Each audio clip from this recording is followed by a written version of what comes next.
Ya, untuk membahas mengenai dampak dari tewasnya pimpinan Hamas, pejuang Hamas, Ismail Haniyeh, kita sudah bersama dengan sejumlah narasumber yang hadir di studio. Ada Mas Yon Mahmudi sudah gabung di sini. Selamat pagi, Mas Yon. Selamat pagi, Mas Yon. Assalamualaikum. Waalaikumsalam warahmatullahi. Dan juga melalui sambungan Zoom kita sudah tersambung bersama dengan Mas Muhammad Hussein, aktivis kemanusiaan dari Palestina yang juga hadir di pemakaman Ismail Haniyeh. Selamat pagi. Assalamualaikum waktu Indonesia. Assalamualaikum, Mas Hussein.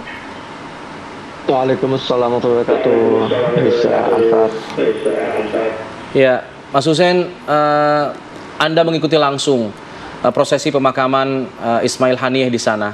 Apa yang bisa Anda ceritakan mengenai respon dari dunia, respon dari pemimpin-pemimpin negara mungkin yang juga hadir di sana? Ya. Kemarin kita memang sempat ikut sholat jenazah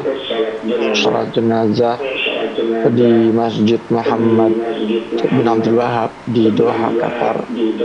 Itu dihadiri lebih dari 100.000 kurang lebih, dan sangat ketat pengamanannya, parameternya sangat ketat sekali. Bahkan para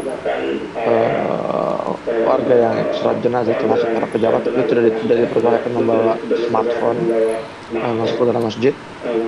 Nah, namun ketika pemakaman itu sangat terbatas, ya, sangat terbatas karena kalau semua warga dan tamu dibolehkan untuk ikut sholat, ikut pemakaman, itu akan sangat tidak kondusif dan akan banyak yang mungkin pingsan gitu, karena di Qatar ya hari ini sedang benar-benar puncak musim panas sampai mencapai 50 derajat Celcius.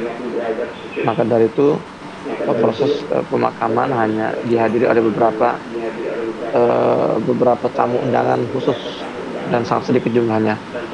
Respon para petinggi dunia terhadap terbunuhnya Ismail Haniyeh ini bisa kita lihat dari kehadiran mereka di masjid. Dan ya, setelah acara pemakaman kami juga ikut takziah ke tenda yang dibangun sengaja untuk rumah duka, dan di situ kami bertemu langsung para pemimpin dunia dan mendengar langsung sebagian dari mereka ketika diberikan waktu untuk menyampaikan pidatonya, termasuk Pak JK.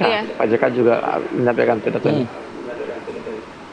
Iya, Mas Hussein, ada tidak ketika Mas Hussein berada di sana di rumah duka juga bertemu dengan pemimpin negara-negara Islam di sana? Artinya ada sempat didiskusikan sepengetahuan Mas Hussein apa yang akan dilakukan dalam waktu dekat ini? Tidak, mereka hadir dalam rangka menyampaikan belasungkawa, jadi tidak ada semacam pembicaraan politis di situ.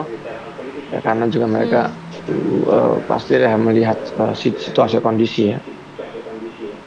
Oke.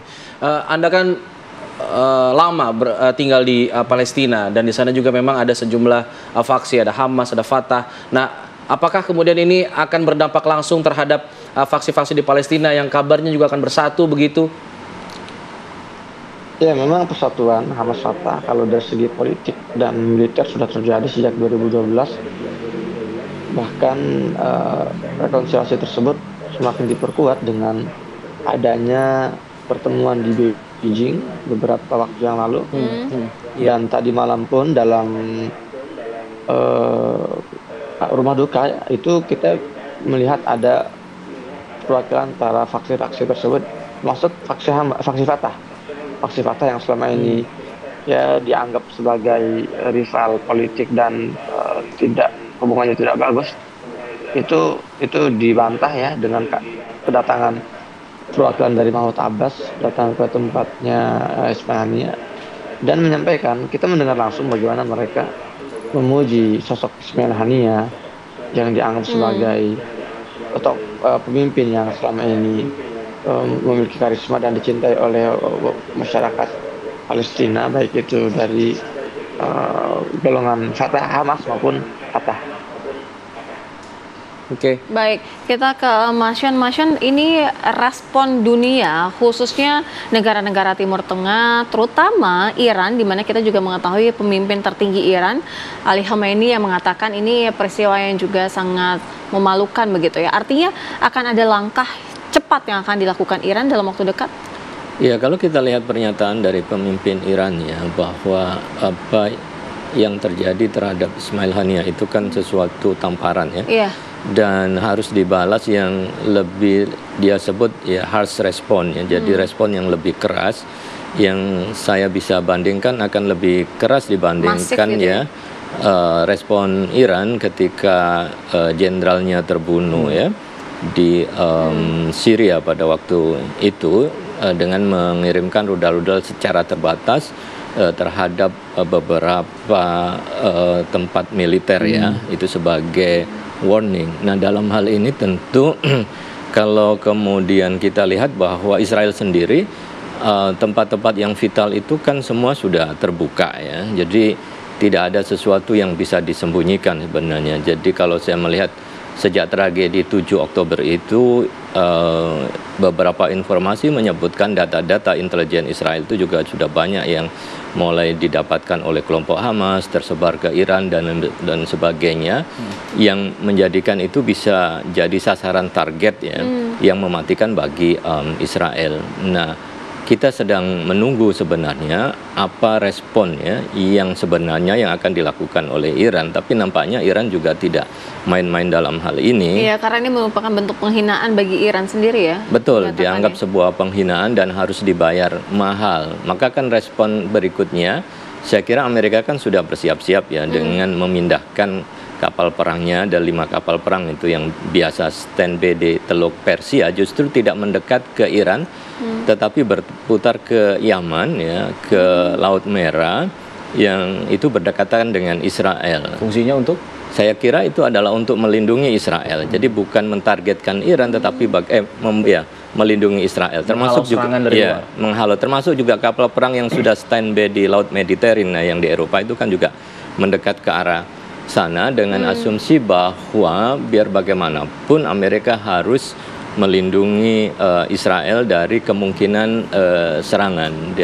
Dan kalau lihat perpindahan angkatan laut dan juga ya kapal-kapal perang itu nampaknya serius ya, Amerika mencoba untuk menghalau dan melindungi Israel dari kemungkinan serangan. Mas Yon, yang menarik adalah sejak kematian Ismail Haniyeh ini terbuka ke publik, belum ada satupun statement dari Israel yang mengatakan bahwa merekalah yang melakukan hal tersebut. Padahal kan kalau dari sisi kacamata mereka bisa membunuh salah satu pimpinan Hamas, bisa dibilang prestasi buat mereka begitu. Tapi tidak ada statement itu sampai sekarang. Kenapa kira-kira itu terjadi? Ya, kita bisa melihat ya dua hal, bahwa ada serangan yang dilakukan oleh IDF, itu tentara Israel ya, Israel Defense Force, itu biasanya yang dilakukan di Gaza.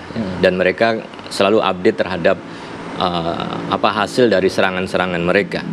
Kemudian yang kedua adalah serangan yang dilakukan dan operasi itu dilakukan oleh Mossad intelijen.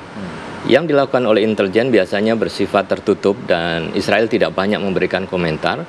Dan saya melihat ketika hal ini memang sengaja dibiarkan agar menimbulkan berbagai macam spekulasi ya di kawasan, termasuk juga upaya untuk mendiskreditkan Iran, karena itu juga akan menimbulkan ya ketidakpercayaan terhadap Iran ya, karena tokoh sebesar Ismail Haniyeh bisa terbunuh di wilayah Tehran, sehingga orang akan berspekulasi apakah kemudian Iran terlibat ya, dan lain sebagainya. Tetapi yang jelas bahwa Israel telah melaksanakan misinya untuk ya, menghabisi tokoh-tokoh Hamas, dan memang dibiarkan untuk tidak ya dibuka secara publik bahwa Israel bertanggung jawab.